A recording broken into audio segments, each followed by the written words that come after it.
పోరాటం చేస్తామని చెప్పి కూడా మీ అందరికి తెలియజేస్తూ మీ అందరికీ థ్యాంక్ యూ.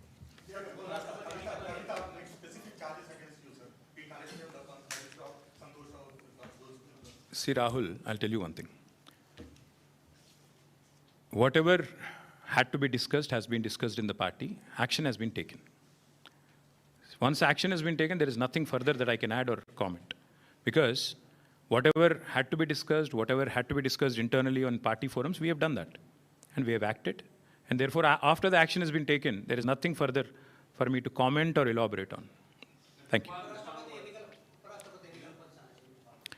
ఎస్, ఇప్పుడు దాదాపు 20-25 రోజుల కింద అనుకుంటాను ఉపరాష్ట్రపతి ఎన్నికల ఘట్టానికి తెరలేసినప్పుడు మేము స్పష్టంగా చెప్పాం, రాష్ట్రంలో 70 లక్షల మంది రైతులు, ఈరోజు మనం ఈ నిమిషం ఇక్కడెక్కడైతే మాట్లాడుతున్నామో, ఈరోజు మనం ఇక్కడున్నాం హైదరాబాద్లో, లక్షల మంది రైతులు ఇవాళ క్యూలలో ఉన్నారు ఎరువుల దుకాణాల ముంగట.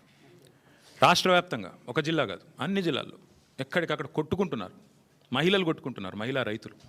అంత అరాచకమైన పరిస్థితి ఉంది. 20-25 రోజుల కిందట మేము మా పార్టీ నుంచి డిమాండ్ చేసినాం, ఇది రాష్ట్ర ప్రభుత్వ వైఫల్యమా, కేంద్ర ప్రభుత్వ వైఫల్యమా, ఎవరిది అన్నది మీరు తెలుసుకోండి, కానీ రైతులకు ఎరువులు అందించండి. మీరు అందిస్తే తప్పకుండా మీకు మద్దతు ఇచ్చే అంశం పరిశీలిస్తామని చెప్పాం.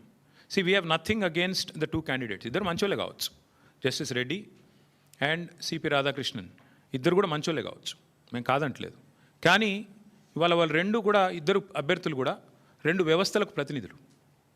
అటు ఎన్డీఏ, ఇటు ఇండియా, ఈ 2 కూటమిలకి వారు ప్రతినిధులు. వారు వ్యక్తులుగా కాదు నించున్నది, ఇండిపెండెంట్గా నించోలేదు. ఒకరు కాంగ్రెస్ తరపున, ఒకరు బీజేపీ తరపున నించున్నారు. ఇటు కాంగ్రెసు, అటు బీజేపీ ఇద్దరూ కూడా ఈ రాష్ట్ర రైతులను వేధిస్తున్నారు, సతాయిస్తున్నారు, చావగొడుతున్నారు. వాళ్ళు ముష్టి యుద్ధాలకు తిరిగే ఒక అరాచక పరిస్థితి తెచ్చిపెట్టినారు. 20-25 రోజుల కింద మేము హెచ్చరించినా, అప్రమత్తం చేసినా ఇంతవరకు కేంద్ర ప్రభుత్వం స్పందించలేదు, రాష్ట్ర ప్రభుత్వం స్పందించలేదు. అందుకే 70 లక్షల మంది తెలంగాణ రైతన్నల తరపున మేము నిర్ణయం తీసుకున్నాం. నిజానికి నోటా ఉంటే ఎన్నికలు బహిష్కరించడం మంచిది కాదు, ప్రజాస్వామ్య ప్రక్రియలో పాల్గొనాలి. నోటా అనే బటన్ ఉంటే అందులో నోటా కొత్తటోళ్ళం, కానీ నోటా లేదు. అటో ఇటో ఏదో రెండిట్లో ఏదో ఒకటి చేయాల్సిన పరిస్థితి ఉంది. అందుకే ఈ ఎన్నికలు మేము we're abstaining, we're not going to participate as a party. నిన్నగాక మొన్న 2 రోజుల కిందట మా రాజ్యసభ ఫ్లోర్ లీడర్ సురేష్ రెడ్డి గారిని, అదేవిధంగా అందుబాటులో ఉన్న రాజ్యసభ సభ్యుల్ని పెద్దలు కేసీఆర్ గారు లంచ్కి పిలిచారు. మీటింగ్ కూడా అయింది, చర్చ కూడా జరిగింది ఏం చేద్దామని. చర్చించిన తర్వాతనే, అందుబాటులో ఉన్న ముఖ్యులతో కూడా చర్చించిన తర్వాతనే నిర్ణయం తీసుకున్నారు. ఈ ఎలక్షన్లో మేము ఎవరికి కూడా సబార్డినేట్ కాదు, ఎన్డీఏ సబార్డినేట్ కాదు, మేము ఇండియా సబార్డినేట్ కాదు, మేము తెలంగాణ ప్రజలకు సబార్డినేట్ అంతే. కాబట్టి తెలంగాణ ప్రజల పక్షాన వారి బాధను వ్యక్తం చేయడానికి ఇది ఒక వేదికగా వాడుకుంటున్నాం. తెలంగాణ రైతుల పక్షాన ఈ ఎన్నికల్లో మేము పాల్గొనబోట్లేదు. We are going to abstain.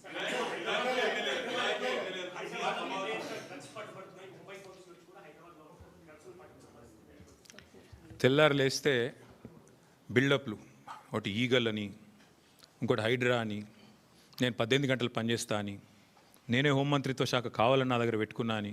కానీ చేసే పని ఏంది? నిమజ్జనం కాడికి పోయి ఇట్లా చూసినట్టు చేసుడు యాక్టింగు, లేదంటే మా సోషల్ మీడియాలో ఏ పిల్లగాడు ఏం పోస్ట్ పెడుతుండో చూసుడు, రీట్వీట్ వస్తే 20 రోజులు జైల్లో పెట్టుడు, సోయి లేదా కేసీఆర్ మీద సిబిఐ కేసు. అంటే టీఆర్ఎస్ నాయకత్వం మీద, బీఆర్ఎస్ నాయకత్వం మీద పెట్టిన శ్రద్ధ, దృష్టి. నేను ముఖ్యమంత్రిని అడుగుతున్నా, నీకు అసలు సిగ్గుందా? మహారాష్ట్ర పోలీసు వాళ్ళు వచ్చి ఇక్కడ నెలల తరబడి ఆ కంపెనీలో కూలీలుగా చేరి, కార్మికులుగా చేరి, నెలల తరబడి పరిశోధించి, చివరికి అది డ్రగ్స్ అని తెలుసుకున్న తర్వాత, నిర్ధారించుకున్న తర్వాత, నీకు ఖబర్ లేకుండా, నీ పోలీసు వాళ్ళకి ఖబర్ లేకుండా, నీ ఇంటెలిజెన్స్ వ్యవస్థ కుప్పగూలిపోయి వాళ్ళు వచ్చి దాడి చేసి, మహారాష్ట్ర పోలీసు వాళ్ళు వచ్చి హైదరాబాద్లోని చర్లపల్లిలో దాడి చేసి 12,000 కోట్ల డ్రగ్స్ పట్టుకున్నారు. నేను ముఖ్యమంత్రిని అడుగుతున్నా, నీకేమైనా ముడుపులు ముట్టినాయి? ఇలా 12,000 కోట్లు 21 నెలల నుంచి ఏం చేస్తున్నావు? నీ ఈగల్ ఏం చేస్తుంది? నీ హైడ్రా ఏం చేస్తుంది? నీ హోంమంత్రిత్వ శాఖ ఏం చేస్తుంది? నీ పోలీస్ ఇంటెలిజెన్స్ ఏం చేస్తుంది? ముడుపులు తీసుకోవడంలో బిజీగా ఉన్నారా?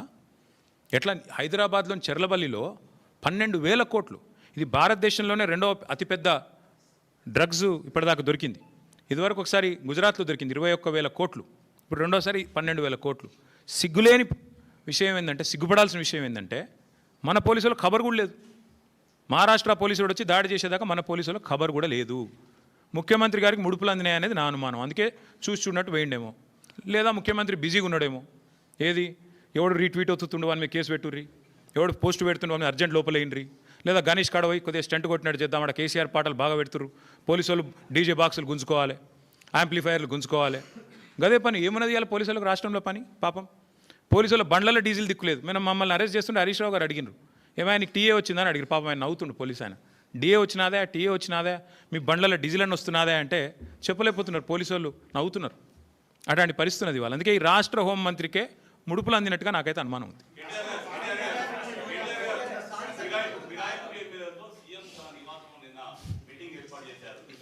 మీరు ఇన్ని బాంబులు ఒకేసారి ఆడితే ఎట్లా? అయితే బ్రదర్ సింపుల్, ఇందులో ఏం చర్చ చేయాల్సిన అంశం కూడా ఏం లేదు. వాస్తవం ఏంటంటే already the PCC president has turned approver. PCC president తన నేర ఆరోపణను అభియోగాన్ని ఒప్పుకున్నాడు ఆల్రెడీ బహిరంగంగా. ఓ టీవీ చర్చలో పీసీసీ ప్రెసిడెంట్ గారిని అడిగినారు, ఏమండి ఎమ్మెల్యేలు చేరినారు అంటే, అవును చేరినారు మా కాంగ్రెస్ పార్టీలో అని చెప్పిండు. ఇక నేరాంగీకారం జరిగిన తర్వాత విచారణ ఎందుకు, ఇంకా చేసేదేముంది? PCC president has turned approver. One of the MLAs also has turned approver. Kadiyam Srihari చెప్పిండు ఓపెన్గా, నేను కాంగ్రెస్ పార్టీలో చేరినా. మొన్ననే చెప్పిండు, తెచ్చుకోండి, బైట్స్ ఉన్నాయి కదా. స్పష్టంగా అప్రూవర్గా మారిపోయిన తర్వాత పీసీసీ అధ్యక్షుడు, కాంగ్రెస్ పార్టీ అధ్యక్షుడు, ఇంకా విచారణ ఏముంది, ఇంకోటి ఏముంది చేయనికే? అలా మళ్ళీ ముఖ్యమంత్రి గారు సమావేశం పెట్టుడు ఏముంది అసలు నాకు అర్థం కాదు. ఏం సందేశం ఇస్తున్నారు? తెల్లారలేస్తే కాన్స్టిట్యూషన్ బుక్ పట్టుకొని తిరుగుతారు. ఇక్కడ మీ పీసీసీ ప్రెసిడెంట్ అప్రూవర్ అయిపోయిండు, మీ ఫిరాయించిన ఎమ్మెల్యేలు అప్రూవర్లు అయిపోయినరు. కొత్తగా ఏముంది పరిశోధించి విచారించి సాధించేది? ఏం లేదు కదా.